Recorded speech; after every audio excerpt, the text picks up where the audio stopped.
안녕하십니까. YBC 뉴스입니다.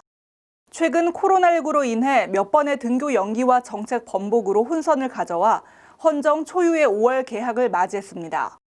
평택시는 전문가들과 함께 코로나 시대 교육 환경에 대응하고 현 교육의 문제점, 앞으로 발전 방안 등을 토론하는 시간을 가졌습니다. 평택은 지역 교육 격차가 심한 지역 중 하나로 꼽힙니다. 평택의 교육 여건과 관련해 중요한 키워드 중 하나가 비평준화. 비평준화로 인해 학교가 서열화되어 있고 소위 명문학교로 진학하기 위한 입시 경쟁이 치열합니다. 중학교 때부터 학교가 서열화되면서 고등학교 진학을 위해 내신 경쟁도 심한 편입니다.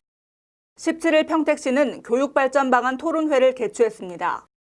이날 토론회는 평택시 교육청소년과가 주관하고 시장, 교육장, 교직원, 학부모, 시민단체 등이 참석했습니다. 토론회 발제는 창의체험교육센터 김용기 센터장이 2020 평택교육 현재와 미래를 논하다를 주제로 발제를 맡았습니다. 토론회에 앞서 평택교육의 목표와 방향성 설정을 위해 교육의 주체인 학생, 학부모, 교원의 면담과 설문조사를 실시했습니다. 그 결과 교육 3주체들은 평택교육 문제점에 대해 동일한 목소리를 냈습니다. 첫째는 지역 간의 격차, 둘째는 공공교육 문화 인프라 부족, 셋째 비평준화와 평준화에 대한 요구였습니다.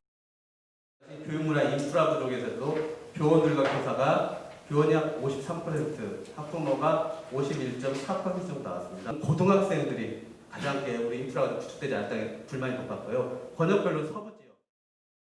이해 시는 돌봄 교실, 지역 아동센터, 공부방, 다문화 위기 학생 지원 등을 통해 효과적인 학습 체계를 구축해 지역 간의 교육 격차를 해소하겠다고 방안을 제시했습니다. 또한 교육 문화적 마을 학교를 육성하고 학교 공간을 개방해 교육 문화 인프라 구축에 힘쓰겠다고 말했습니다. 인프라 구축에 대해서는 발상의 전환이 필요합니다. 학교 시설을 이용하면 됩니다. 학교는 공공재입니다.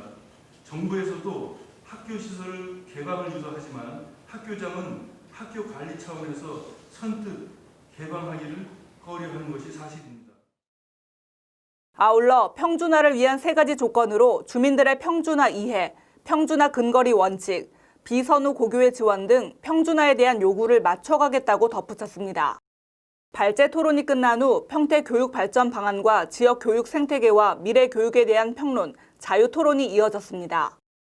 오산시 평생교육과 이상국 과장은 과거 오산에서도 교육 갈등과 어려움을 헤쳐나갔듯이 평택시도 교육 개선 방안에 대한 실질적이고 구체적인 실무 마련이 필요하다고 지적했습니다. 그런 실질적인 실무가 있었으면 좋겠다는 생각이 먼저 들었고요.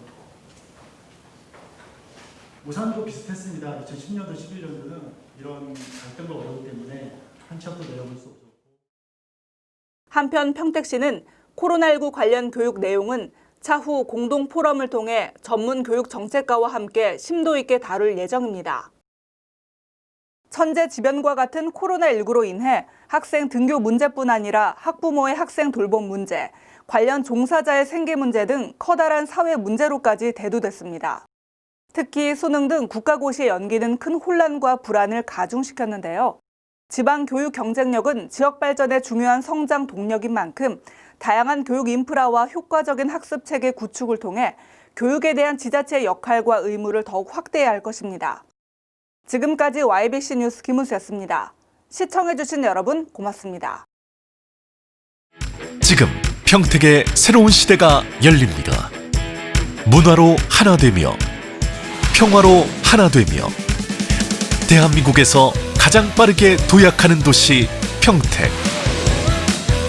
혁신적인 일자리와 자연 속 휴식이 공존하는 도시. 행복한 도시. 건강한 도시. 평택이 희망찬 미래를 열어갑니다.